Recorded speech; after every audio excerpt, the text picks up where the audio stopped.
Welcome to Studybong YouTube channel. আমাদের প্রতিদিন রাত্রি 8টার সময় মিক্সড ম্যাথ ক্লাস হয়, তো তোমরা দেখতে থাকো। তো ফার্স্ট অঙ্ক যেটা রয়েছে 4, 3, 2 দ্বারা গঠিত 3 অঙ্কের সংখ্যাগুলির যোগফল কত? 3 অঙ্কের সংখ্যা অর্থাৎ 4, 3, 2, 2, 3, 4 প্রচুর সংখ্যা হবে এবং এইভাবে আমরা যোগ করতে গেলে টাইমই কুলোবে না।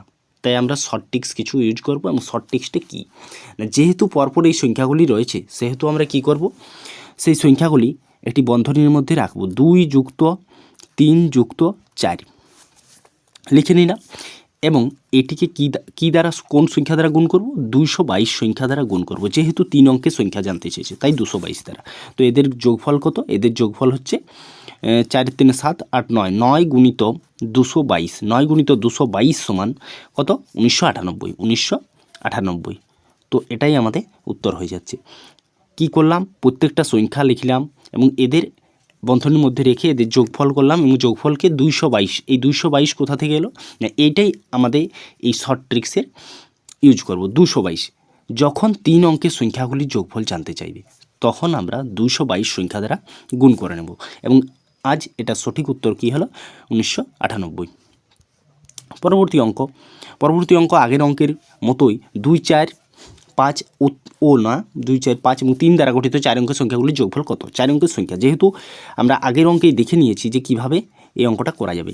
তো কী লিখব? 2 যুক্ত 3 যুক্ত 4 যুক্ত 5 ইন্টু এখানে 4 অঙ্কের, যেহেতু একটু তোমাদের মনে রাখতে হবে যে এখানে আগের মতো নয়, এখানে 4টা 6 লিখে গুণ করতে হবে। তো এদের যোগফল কত? এদের যোগফল হচ্ছে 14। এদের যোগফল 14 ইন্টু 6, 6, 6, 6 গুণফল কত? গুণফল হলো 93324, অর্থাৎ অপশান সি এখানে উত্তর হয়ে যাচ্ছে। পরবর্তী অঙ্ক 999। এই অঙ্কটা তোমরা প্রতিটি পরীক্ষায় দেখবে আসে। তো এই অঙ্কটা কীরকম? 999 ইন্টু 995 বাই 999 ইন্টু 999। তো আমরা এই অঙ্কটা করব কিভাবে হবে? তো এখানে কতগুলো 9 রয়েছে? 3টে, এখানেও 3টে 9 রয়েছে। তো এখানে সমান সমান যেহেতু রয়েছে, এখানে 3টে 9 লেখা আছে বলে 3টে 9 আমরা বসিয়ে নেব। এখানে 3টে 9 আছে বাম দিকে, তো এখানে 3টে 9 সেহেতু আমরা 3টে 0 করে নেব এবং এদের যে বিয়োগফল অর্থাৎ 995 বিযুক্ত 999 বা 999 বিযুক্ত 995, এদের বিয়োগফল কত? 4 বিয়োগ করে নেব। 4 বিয়োগ করে নিলে আমাদের উত্তরটা কি আসবে? আমাদের উত্তরটা আসবে 998996, 998996, অর্থাৎ অপশান বি।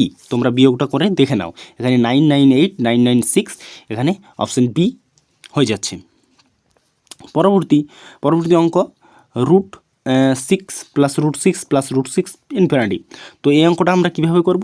এই √6 এখানে আমরা কতগুলো আছে জানি না, তাহলে আমরা যেটা দেখতে পাচ্ছি যে √6 আছে এবং প্লাস আছে, তাই আমরা √6কে বা 6কে আমরা 2 ভাগে ভাগ করব। 6কে 2 ভাগে ভাগ করলে কি হয়?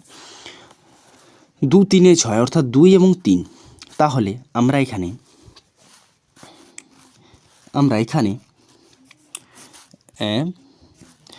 এখানে যেহেতু যোগ সংখ্যা আছে সেহেতু আমরা এখানে 3 সংখ্যাটিকে নিয়ে নেব।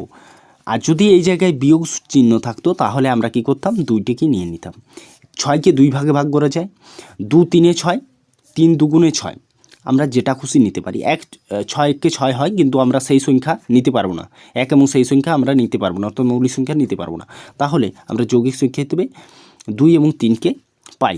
যেহেতু এখানে 3 বড় সেহেতু অপশান এ 3 আমাদের এই অঙ্কের সঠিক উত্তর হয়ে যাচ্ছে। যদি এটা বিয়োগ হতো তাহলে কি হতো? 2 হতো। 5টা আয়তকার একটি জমির দৈর্ঘ্য 20% বৃদ্ধি পেল, ক্ষেত্রফল অপরিবর্তিত রাখতে প্রস্থ হ্রাস করতে হবে। একটা আয়তকার জমি যেখানে দৈর্ঘ্য 20% বেড়েছে এবং প্রস্থ কী করতে হবে? কমাতে হবে। এই দৈর্ঘ্যটা 20% বেড়ে গিয়েছে, প্রস্থ কমাতে হবে। তো প্রস্থ কত হ্রাস করতে হবে যাতে ক্ষেত্রফলের কোনো পরিবর্তন না হয়? তো আয়তক্ষেত্রের ক্ষেত্রফল যখন পরিবর্তন হবে কিভাবে হবে? দৈর্ঘ্য 20% বৃদ্ধি, তাহলে প্রস্থ কী হ্রাস হবে? প্রস্থ কত? দৈর্ঘ্য কত পার্সেন্ট বৃদ্ধি পেয়েছে? 20% বৃদ্ধি পেয়েছে। তাহলে আমরা লিখলাম 20 বাই, আমি ধরে নিই এটা 100 ছিল। 100 কী ছিল? এদের ক্ষেত্রফল ধরে নিই 100 ছিল। তো 100 ক্ষেত্রফল ছিল, এখন কি হবে? ক্ষেত্রফলের কি পরিবর্তন হবে? তো ক্ষেত্রফলটা অপরিবর্তিত রাখতে হবে। তাহলে আমাদের এখানে আমরা লিখতেই পারি 100 প্লাস কত পার্সেন্ট দৈর্ঘ্যটা বৃদ্ধি পেয়েছে? দৈর্ঘ্যটা বৃদ্ধি পেয়েছে আমাদের 20%, তাই আমরা লিখলাম 20%, ইন্টু আমরা এখানে কি জানতে চেয়েছে? প্রস্থ কত হ্রাস করতে হবে, কত পার্সেন্ট হ্রাস করতে হবে, প্রস্থ হ্রাস করতে হবে কত পার্সেন্ট। পার্সেন্ট যেহেতু জানতে চেয়েছে সেহেতু আমরা 100 লিখলাম। এর একটা নিয়ম রয়েছে, সূত্র যেটা, সেটা হচ্ছে এক্স, অর্থাৎ সেই সংখ্যাটা কত পার্সেন্ট বেড়েছে, 100 প্লাস মাইনাস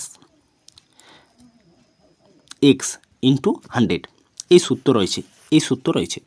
তো আমরা এখানে এটা করে নেব 20/120 যোগফল নিচের ইন্টু 100। তো কাটাকাটি কাটাকাটি করলে কি আসছে? 50/3 অর্থাৎ 16×2 অপশন বি।